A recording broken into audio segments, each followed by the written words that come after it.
Merci Emmanuel Macron, merci du fond du cœur. Merci de nous avoir aidés certainement malgré vous à faire des avancées fulgurantes ces dernières années dans le sens de notre souveraineté et de la dignité de l'Africain. Merci président Emmanuel Macron de nous avoir libérés d'un complexe séculaire, celui de la peur de la France et de l'Occident en général, qui a tétanisé plusieurs générations d'Africains face aux injustices et à l'exploitation. Devant ces maïs. Moi je pleure le peuple français, mais quand même il est bien pour l'Afrique. Il est un mal nécessaire pour nous. C'est vrai, nous avons été ingrats de n'avoir pas dit merci pour tous ces siècles d'esclavage au cours desquels nous avons été réduits en bêtes de somme. Merci pour cette mission civilisatrice qui nous a débarrassés de nos traditions, de nos croyances, de notre identité, de nos religions. Merci pour le partage à Berlin en 1885 de notre continent qui nous a si généreusement débarrassés de nos encombrantes richesses pour les rendre plus utiles à qui de droit, l'Occident. Merci pour cette colonisation qui a poursuivi le travail en faisant de nos territoires vos propriétés exploitées avec nos propres bras. Merci pour nos centaines de milliers de tirailleurs morts en relais de force pour défendre la métropole éternelle face aux Allemands en 1914 puis en 1940. Ces guerres nous ont permis de nous débarrasser des centaines de milliers d'hommes inutiles, encombrants, dont nous n'avions absolument pas besoin. Merci pour votre extraordinaire gratitude vis-à-vis de ceux qui vous ont aidé à vous libérer du joug nazi et que vous avez froidement assassinés parce qu'ils avaient, à Tiaroy, où on les avait parqués, tout simplement eu l'outrecuidance de réclamer leur solde. Et donc nous avons proposé aux chefs d'État africains de réorganiser notre présence. Comme on est très poli, on leur a laissé la primauté de l'annonce. Et ne vous trompez pas, c'est nous qui l'avons... Et parfois il a fallu pousser. Mais pas parce qu'on est poli et correct et qu'on se réorganise nous-mêmes, qu'il faudrait que ce soit retourné contre nous en disant ils sont chassés d'Afrique. Je peux vous dire que dans bien de ces pays, on ne voulait pas enlever l'armée française ou même la réorganiser. Mais on l'a assumé ensemble. C'est ça le partenariat. À la vérité, lorsque j'ai écouté ceci il y a quelques jours, je me suis dit dans les premières minutes qu'il s'agissait probablement d'un montage, d'un fake fabriqué par des influenceurs ou des geeks. Puis après rapide vérification, je me suis dit qu'il valait finalement mieux prendre le temps de la sérénité pour y apporter une réponse sans passion. Tant le morceau est gros, tant cette sortie, la énième, est inacceptable et qu'il devient urgent d'alerter l'opinion publique française de la dérive afin qu'elle mesure par elle-même l'ampleur du fossé qui se creuse avec l'Afrique depuis votre élection. Je crois qu'on a oublié de nous dire merci. C'est pas grave, ça viendra avec le temps. L'ingratitude, je suis bien placé pour le savoir, c'est une maladie non transmissible à l'homme. Waouh! Est-ce que ce n'est pas un peu l'hôpital qui se moque de la charité, là?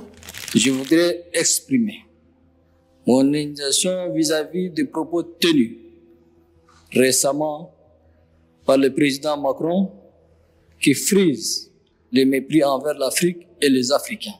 Il y a une partie qui a retenu mon attention, là où il parlait d'ingratitude. Et que l'ingratitude est une maladie non transmissible aux humains.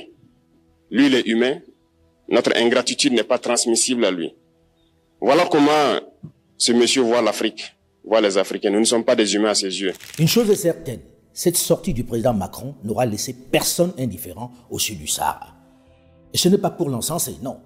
La critique est acerbe face à ce que, de façon presque consensuelle, les Africains considèrent comme du mépris, de l'arrogance et de l'ignorance. Pour ma part, je ne dirais pas ignorance parce que je pense qu'un président de la République, notamment d'une puissance comme la France, dispose de nombreux canaux et outils pour connaître la réalité historique. Et ainsi parler d'ingratitude est un sommet. Qui est l'ingrat? Celui qui pendant plus de 400 ans a traité les autres avec violence, mépris, leur niant même jusqu'à leur humanité? Ou celui qui pendant tout ce temps a subi cette agression sans pouvoir se défendre?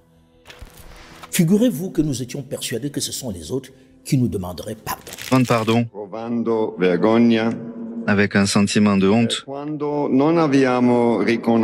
pour les moments où nous n'avons pas reconnu le droit et la dignité de chaque personne humaine, en la discriminant et en l'exploitant.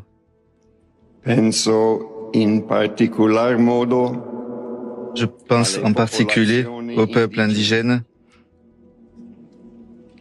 et pour les moments où nous avons été complices de systèmes qui ont favorisé l'esclavage et le colonialisme. Des excuses du Vatican un peu tardives, plusieurs siècles après, et du bout des lèvres, que certains plus jeunes intellectuels contemporains n'ont même pas encore envisagé. Ils réclament des remerciements. Qui est l'ingrat dont le mal n'est pas transmissible à l'homme? Celui qui pendant 400 ans a pillé, s'est enrichi sur le dos de l'autre, ou bien celui qui s'est laissé faire? C'est-à-dire que la France regarde son passé dans sa complétude, elle a nommé les choses et elle cherche à avoir une approche scientifique, historiographique, à la fois décomplexée et dépassionnée, et nous le ferons encore avec le Cameroun, avec la comité d'historiens que nous avons installé. Je crains que cela soit un peu léger pour estimer que cela compense la dette abyssale de la France et de l'Europe en général vis-à-vis du continent noir. Continent pour lequel l'Occident manifeste une ingratitude sans limite. Est-ce suffisant de passer l'éponge et oublier tout ce pillage et ces violences parce que quelques objets d'art dérobés pendant des siècles ont été remis à quelques nations arrangeantes? Ces objets, les moins symboliques, libérés par les musées et quelques déclarations de bonnes intentions, seraient-elles suffisantes pour effacer ce lourd passé d'esclavage? Je ne veux pas ici revenir sur la longue et insupportable traite négrière, qui est reconnue par tous comme la plus grande violence de toute notre ère. Je pense que même les révisionnistes et autres négationnistes de tout poil ont finalement reconnu cette réalité, cette violence faite par les Européens aux Noirs d'Afrique. Et pour rappeler le summum de l'ingratitude, le mépris de celle qui s'érige aujourd'hui en donneuse de leçons, figurez-vous qu'après l'abolition de l'esclavage en 1848, la France a choisi d'indemniser les propriétaires d'esclaves pour les dédommager de la perte économique entraînée par l'émancipation générale. Une loi relative à l'indemnité accordée aux colons par suite de l'affranchissement des esclaves a été votée les 19 janvier, 23 et 30 avril 1849 à l'Assemblée nationale. Cette loi va attribuer 126 millions de francs or aux 10 000 propriétaires d'esclaves, soit 1,3% du revenu national d'alors, l'équivalent de 27 milliards d'euros d'aujourd'hui. Rien pour les esclaves libérés, rien. Aujourd'hui, de grandes fortunes et entreprises françaises se sont nourries de l'esclavage et continuent de prospérer. Un sujet tabou en France, mais de plus en plus évoqué au Royaume-Uni où la Royal Bank of Scotland, la Lloyds Bank, la Bank of England et le brasseur Greene King ont reconnu que certains de leurs fondateurs avaient bénéficié de la traite des Noirs.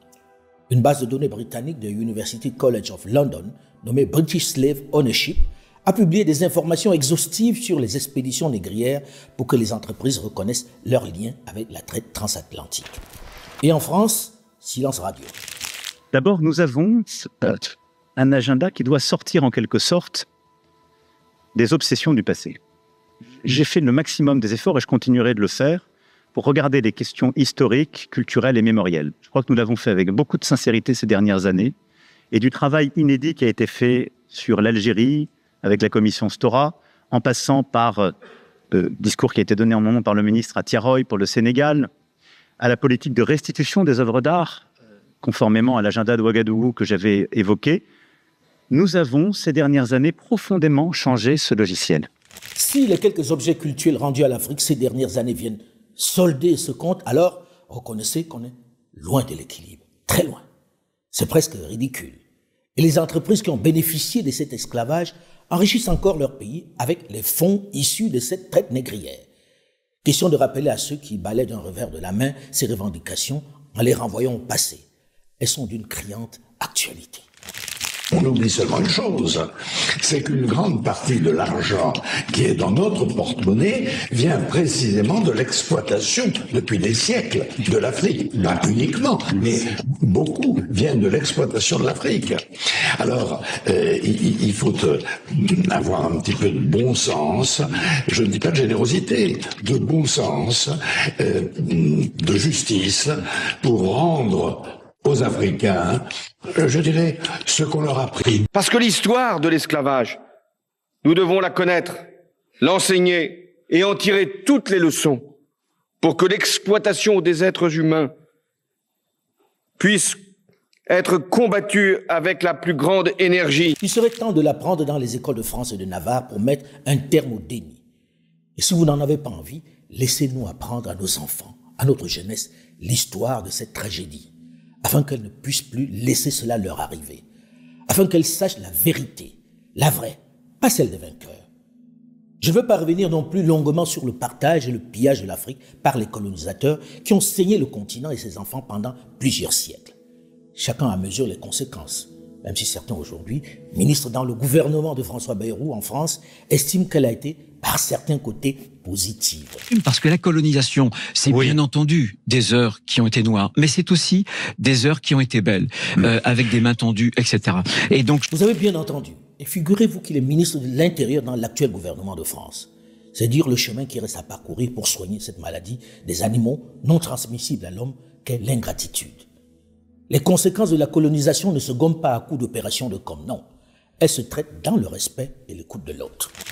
Je le dis en tant que président, la République naît après la décolonisation, dans un continent qui a 75% à moins de 25 ans. Le dialogue avec l'Afrique ne peut pas être l'otage d'un panafricanisme de bonne aloi contemporain qui utilise en quelque sorte un discours post-colonial en ayant d'ailleurs des soutiens de revers qui sont les impérialistes d'aujourd'hui. L'argument est à chaque fois le même, mais il me paraît très insuffisant, particulièrement infantilisant, puisque ces jeunes Africains, nés après la colonisation, leur histoire, leur vie, leur éducation, leur vécu, leur économie, plongent leurs racines dans les blessures du passé, dans le mal que l'on a fait et continue de faire à leur continent, et à eux-mêmes, et à leurs parents.